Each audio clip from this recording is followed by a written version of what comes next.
Italy's defence of the European title turned into a bit of a disaster. After needing an injury time goal just to make it out of the group stage, they were soundly beaten by Switzerland and lost their title. But what would have happened if instead of having Spalletti on the touchline, they would have hired Don Carlo Ancelotti? Let's find out in this video if Italy would have been better with Carlo at Euro 2024.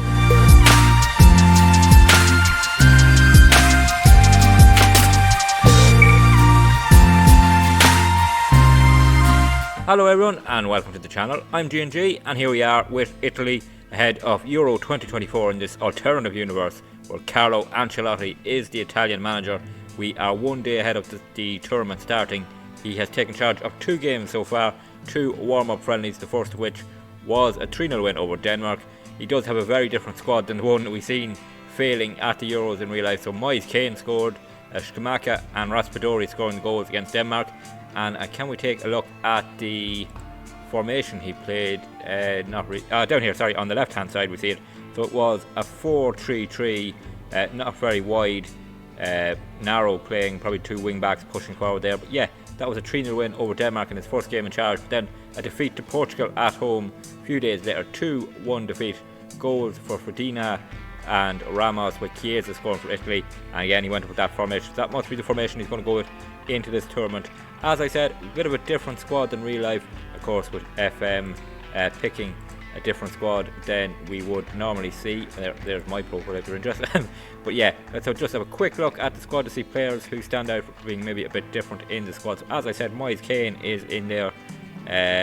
Is he? Yeah, Moise Kean is in there. Locatelli is in there. Immobile is in there. So some players who didn't make the Euros, Insigne, Verratti is there. So some players who didn't make the Euros through injury, out of form, etc., who are in the squad with Carlo in charge. So it'll be interesting to see how he gets on. Can he beat that round of 16 that they got to under Spalletti in real life? Let's see how they get on in the group. They are in Group B, of course, with Spain, Croatia and Albania. Let's see, can they get out of the group easier than they did in the real life group?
So there we have it, the group stage comes to an end and Italy have won their group much easier with Carlo Ancelotti in charge. They started off, of course, with a game against Spain, which they won thanks to a late winner from Brian Cristante, and then they followed that up with a 3-1 win over Albania. A late goal again for Insigne, but they were comfortable until Albania equalised, and then they got two late goals. And then they beat Croatia in the final game of the group 2-1 to top the group, and that puts them through to the knockouts round, the second round, where they will be taking on Hungary in that second round. And let's look at the other ties. Germany and Slovenia. Scotland got out of the group. They take on Spain, England, Ukraine, Netherlands, Belgium, Turkey, Denmark, Slovakia, Austria, and France, Portugal. Of course, the game quarter-final that was played over last week. So Italy are into the second round with Carlo Ancelotti in charge. Can they get past that second round and make it further than they did in the real tournament? Well, victory there for Italy in the round of 16, so much better performance with Carlo Ancelotti in charge. They didn't have it easy against Hungary. 1-0 win, that goal we seen Gatti firing home from a corner kick, so set piece goal all they could muster, but they get through to the next round.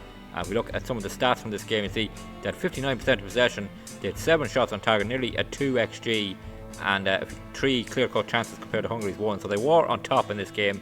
They just couldn't get a second goal to kill it off, but they are through to the next round. Now we look at who else got through. Germany got through, Spain got through, beating Scotland 3-1, a 5-1 win for England over Ukraine, Netherlands beating Belgium 3-1, Denmark needed extra time but they defeated Turkey, Austria are through, beating Slovakia 4-1, and Spain beat France 2-0. So let's look at the quarter-final lineup for this alternative Euro 2024. It is Netherlands, Denmark, Italy taking on the host Germany. That's going to be a huge one for them to try and get through, and Carlo will need to mastermind a win there. England taking on Spain, Austria taking on France. Let's see how Italy's quarter-final goes against Germany.